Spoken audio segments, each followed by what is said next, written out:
comienza el barco a navegar, pues se genera un tren de olas, que son estas que veis aquí con la mano, ¿vale?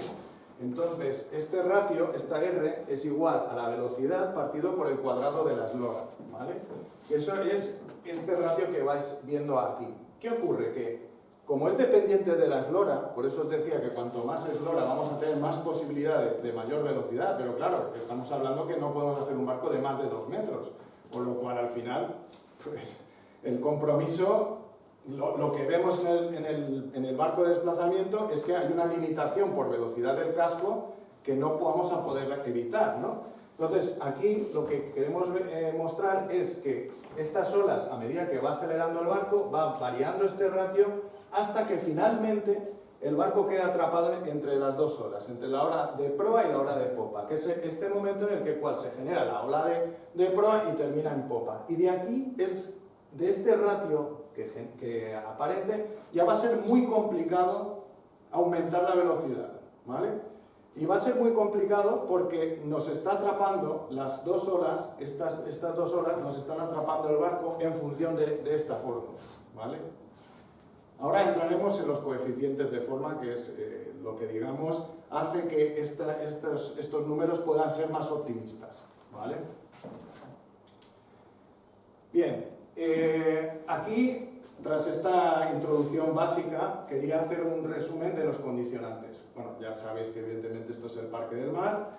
¿Y qué es lo que tenemos que hacer? ¿Tenemos que llevar personas con nuestro barco? ¿Tenemos que llevar mercancías? Porque claro, si la competición consistiese en llevar 50 kilos de naranja de un lado al otro lado, pues tendríamos que pensar en un tipo de casco. Pero en este caso, lo que se trata es de tener maniobrabilidad para poder completar los circuitos de boyas y hacerlo en el menor tiempo posible.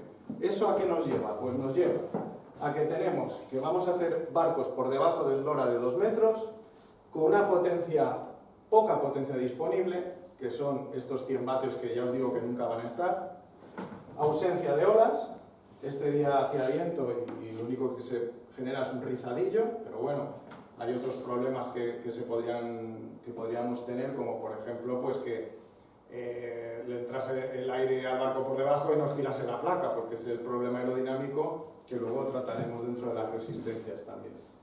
Y, como comentaba, maniobrabilidad. Vale, yo puedo hacer el barco de 2 metros, pero va a girar peor que uno de medio metro.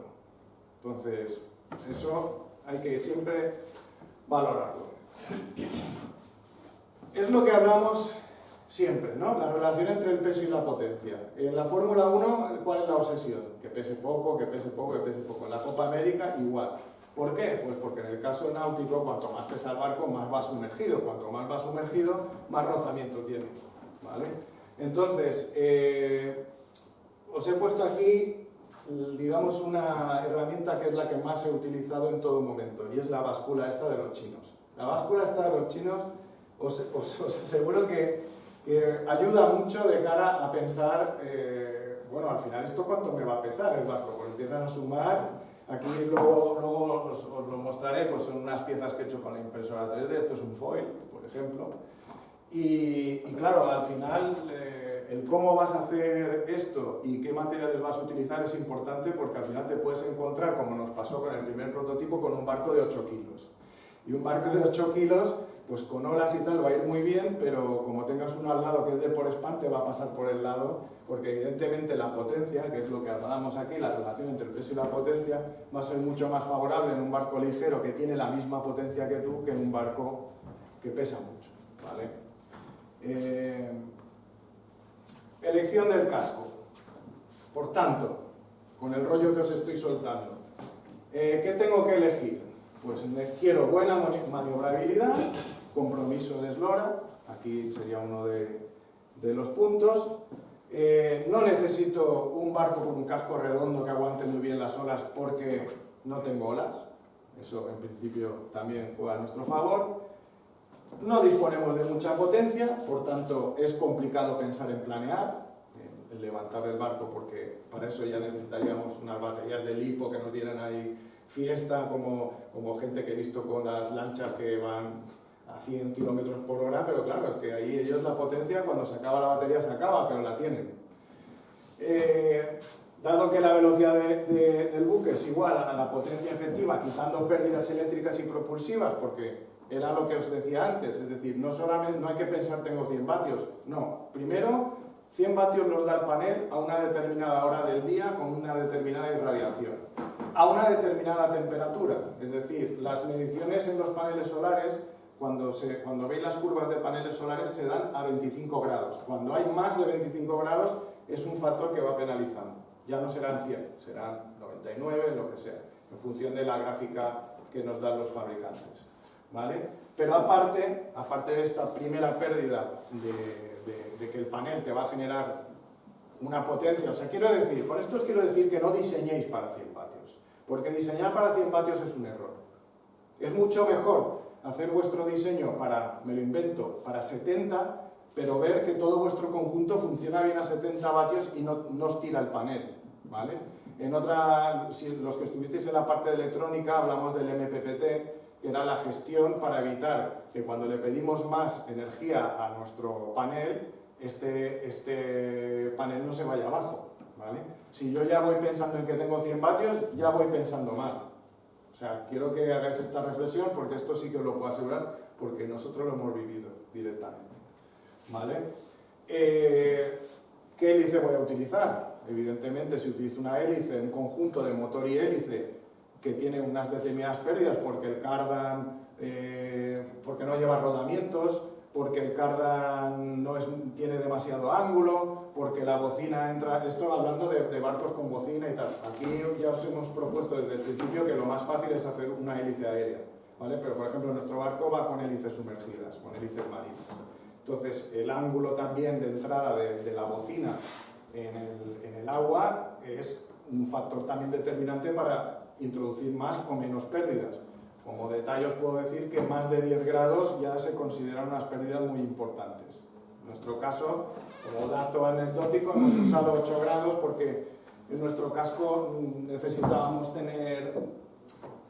Esta es una versión pequeña, ¿vale? Aquí veis, este es donde iría situada la bocina. Esta es la pieza que, digamos, aquí y queda tal. Luego también luego hablaremos un poco de la cavitación y otros problemas que se pueden dar. Pero ese ángulo, quiero decir, también forma parte de las pérdidas propulsivas, ¿vale? Y luego, esta potencia real, ¿vale? Esa potencia efectiva que hemos comentado, que es restando todas las pérdidas, la tenemos que dividir entre la resistencia. ¿Y qué resistencia nos encontramos? Pues nos encontramos con la que hemos estado comentando relacionada con el número de Flood, que es la formación de horas del casco, que es el límite de velocidad que nos va a marcar nuestro casco en función de la eslora, ¿vale? La viscosa, que es el rozamiento del agua con el casco, ¿vale? Y el rozamiento del agua con el casco va a ser determinante unas superficies bien terminadas. Por ejemplo, es una mierda, lo he traído como mal ejemplo. Este sonido que escucháis es porque está hecho con la impresora 3D y entonces las capas, faltaría esto, darle masilla, lijarlo, es decir, fino, muy fino, un casco fino. Es esencial, forma parte de las pérdidas de resistencia a la hora del diseño. Y aerodinámicas, lo que decía, si hacéis un barco que tiene mucho francobordo, la placa os queda muy arriba, pues estáis más expuestos a que os pegue el aire. Según donde os pegue, pues os puede abatir el barco, os puede generar que vuelque, dependiendo de su estabilidad. Es decir, yo como consejo os diría que no os paséis con el francobordo, que vayan aplastaditos, cerca del mar, porque no hay ola. Si tuviéramos ola, tendríamos otro problema aquí, ¿vale? Volviendo al tema de aquellos números tan tristes de 3 nudos utilizando la fórmula del desplazamiento. Siempre esos coeficientes, esos ratios se han estudiado para barcos habitables, porque lógicamente el estado del arte de los barcos pues inicia. Mira, además lo tenemos aquí que se va a venir fantástico. Como veis, un barco pues tiene que tener una manga porque tiene que llevar pasaje, porque tiene que llevar personas, porque tiene que llevar muchas cosas. Pero cuando vamos a hacer un barco que va solo y que lo conducimos Con una emisora esto ya no nos importa, puede ser todo lo estrecho que queramos, ¿vale? Entonces aquí es lo que digamos, hace más interesante y que nos da un poco más de luz y de expectativas esa velocidad tan trágica que habíamos calculado antes. Y el mejor ejemplo es el de la piragua. Una piragua es un barco de desplazamiento también, pero se da la circunstancia de que una piragua, por esa forma que tiene, por ese coeficiente prismático, lo que consigue es incluso superar en un 100% esa velocidad de casco que hemos comentado. ¿Por qué? Pues porque precisamente ese coeficiente, que es lo mismo que sucede en los catamaranes, es mucho más efectivo. Es decir, un catamarán, lo principal que tiene es que sus cascos son mucho más estrechos que un monocasco. Los combinamos y ¿qué obtenemos? Pues que obtenemos una mayor velocidad de casco, un menor rozamiento porque hay más ausencia hay menos obra viva, ¿vale? Y con ello conseguimos más eficiencia. Quiero decir que sobre esos números tan críticos, luego, en función del diseño que hagamos, cuanto más afilado, etcétera, podremos mejorar esa velocidad, ¿vale? Si os dais cuenta, en otras ediciones que se han hecho, yo no he visto que hubiera muchos monocascos. Vi una vez un monocasco de este estilo porque simulaba un galeón, era muy bonito, la verdad es que era precioso, se lo habían currado con todo detalle, pero no era competitivo. El panel, para que os hagáis la idea, cabía dentro de la cubierta perfectamente, o sea, era un bicho bastante importante. Y era un poco pues, para irse a reír y a pasar el rato y tal. Pero aún así creo que obtuvo en esa competición un premio de diseño porque estaba muy elaborado a nivel de maqueta, a nivel estético, ¿no? La mayoría son o trimaranes o son catamaranes, por lo que comentamos. Lo puedes hacer más delgado, tienes una menor obra viva, menor resistencia del casco a la ola, etc. Lo que decíamos, que es lo que estábamos comentando, que podemos tener dos cascos que tienen la misma eslora, pero uno tiene una velocidad de casco superior. ¿Y por qué es eso? Pues si os dais cuenta, aquella fórmula solamente relacionaba la eslora. Pero si tenemos que los dos miden 2 metros, lo que nos va a dar la diferencia es este coeficiente prismático, este coeficiente dentro de los coeficientes de forma, pues este coeficiente prismático que condiciona la carena del casco, ¿vale? Lo que pone aquí, en el caso de la regata buscaremos un coeficiente prismático alto con el fin de separar al máximo las olas de proa y de popa, ¿vale? Tomando como ejemplo de buen funcionamiento a la piragua, pues he cogido un poco, me he ido ya a bucear un poco en esos diseños, porque es más fácil encontrar factores hacia nuestros proyectos de barcos, de modelos de maqueta, que además no son modelos que repliquen ningún modelo real, es decir, nosotros estamos creando un barco que sea lo más competitivo posible y no estamos haciendo una réplica de ninguno, ¿no? Entonces, pues, he puesto los diferentes tipos de cascos que vais a encontrar en las piraguas, ¿no? Es decir, el más rápido va a ser el casco en V, pero va a tener mucha inestabilidad. Por ejemplo, pues podríamos hacer un catamarán con 2 cascos en V, por poner un ejemplo, ¿no? El ovalado va a tener una buena velocidad de dirección, buena estabilidad primaria, secundaria. Estabilidad primaria y secundaria son términos que están relacionados con los piragüistas, es decir, es la estabilidad cuando la piragua está parada o cuando está en movimiento, ¿no? Que para ellos es importante. Si pensáis en un ejemplo claro, no es lo mismo palear por el Parque del Mar que en el Ribadesella intentando subiendo, bueno, yo no tengo ni idea de piraguas, pero me refiero que cuando ves que van por rápidos y que necesitan mucha maniobrabilidad, las piraguas ya son más cortitas, porque si no, no tienen maniobrabilidad.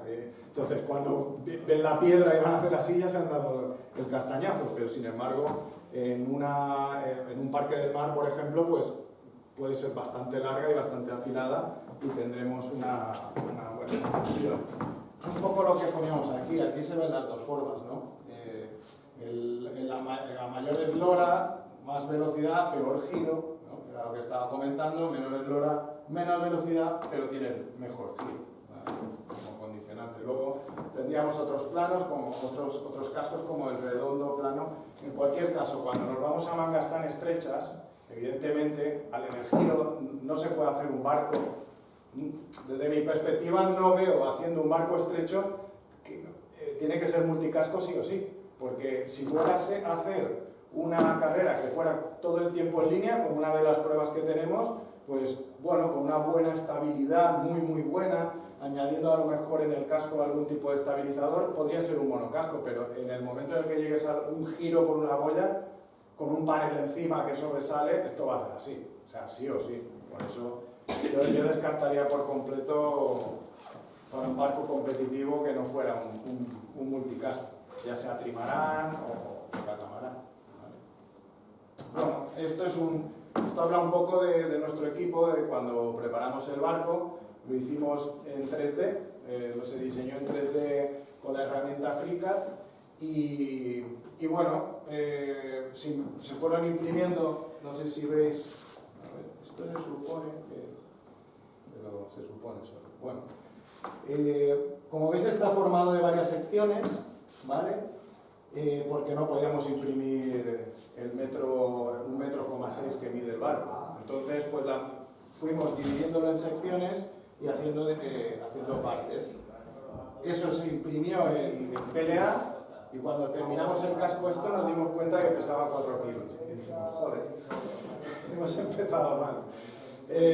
Cuando además todas estas secciones que veis les dimos masilla, lo dejamos fino, le dimos una mano de imprimación, otra de pintura, le pusimos las pegatinas y tal, pues ya estábamos por los 5 kilos tranquilamente. Con lo cual, estaba quedando muy bonito, pero pesaba muchísimo. Nos habían salido muy gorditos, la verdad. Entonces, esta fue una prueba de concepto donde ya al final los patines no fueron aquí, porque realmente no era lo más bonito, pero o sea, estéticamente era lo que más nos gustaba, pero no era lo más eficiente, ¿vale? La altura del patín es algo que también hay que ajustar, porque pensar que lo principal, o sea, lo interesante es que el patín se apoye lo menos posible, porque si lo vas arrastrando, pues evidentemente no es muy eficiente. Lo ideal es que te beneficies de esa obra viva tan fina en el caso de trimarán y que tengas los patines para ir haciendo los apoyos necesarios a la hora de maniobrar, ¿vale? En cualquier caso, como os he comentado, un barco que tiene mucha eslora y es muy delgado le va a costar girar, ¿vale? Bueno, aquí tenéis una foto del niño, no son muy buenas, pero aquí veis el patín que va alineado con la línea de flotación, ¿vale? Con la eslora en flotación. Y bueno, aquí lo veis también. Al final optamos, cuando lo estábamos diseñando, nos dimos cuenta que inicialmente los pusimos muy cerca del casco, porque queríamos que quedara lo más ajustado posible y eso le quitaba mucha estabilidad en los giros. Entonces, al final, lo que hicimos es un sistema regulable. O sea, los patines van montados sobre unas varillas de carbono y con unas piezas que también diseñamos que también pesan un mogollón y entonces, pues, bueno, es ajustable y nos daba la posibilidad de ir jugando con diferentes aberturas, ¿no? Luego incluso también se nos fue la olla y pensamos en hacerlo electrónico, que se ajustase en función de... pero era más peso, entonces ya lo descartamos solo por eso. Pero quiero deciros que lo interesante, así a priori, hubiera sido un barco que cuando navega recto tenga los patines los más juntos del casco y que al llegar a la boya se abran los patines para tomar la boya. Eso hubiese sido ya para nota. No lo descartamos, pero es que había que poner un sillón, motores paso a paso. Por la electrónica no era porque ya estábamos obsesionados con el peso. Y estamos obsesionados. Lo que os he dicho de la báscula, eso es la mejor compra que vais a poder hacer. Bueno, esta ha sido nuestra historia utilizando impresora 3D, pero diréis, vale, yo no tengo impresora 3D ni sé diseñar, también quiero participar. Evidentemente hay las técnicas de toda la vida. Yo os recomiendo el poliestireno extruido, el XPS. Son estos paneles que podéis encontrar en el Leroy Merlin para el aislamiento lo llaman SATE ahora, el aislamiento de las casas. Hay normalmente el famoso panel blanco este que hace bolitas, que sería el extrusionado, creo que es... No, extrusionado no, es el poliestireno... Expandido, correcto. Gracias. El poliestireno expandido no es muy recomendable porque esas bolas, digamos, tiene una menor densidad y es muy malo de trabajar. Pero con el extruido podéis lijarlo, dar forma y os quedan unos cascos que pesan muy poco y con una buena flotabilidad. Eso sí, no pueden ir directamente así al agua, hay que darle un tratamiento. Los puristas utilizan epoxi con microesferas, que es un sistema de aislamiento que le va a dar consistencia y a la vez va a quedar un casco muy fino, pero le puedes dar lo que te dé la gana. Quiero decir, esto, cuanto mejor termines tu casco, como hemos visto antes, dentro de la resistencia viscosa, pues tendremos una mayor ventaja. Hay un dato que no sé si he comentado, porque he pasado las diapositivas un poquito rápido, pero pensad que dentro de esa velocidad límite del casco, hasta cuando se está trabajando por debajo de esa velocidad, es decir, cuando el barco llega a la boya, frena, gira, es decir, en esos momentos en los que va despacio, el 75% de pérdidas por rozamiento os lo da la resistencia viscosa, es decir, no hay que despreciarlo. O sea, un buen acabado es un coñazo porque hay que lijar mucho, hay que dejarlo fino, pero os va a ayudar, os hará competitivos. Y luego, pues las técnicas tradicionales, que la gente que hace maquetas, pues, bueno, es el típico diseño de cuadernas, con madera de balsa. Esto es muy bueno, es decir, a nivel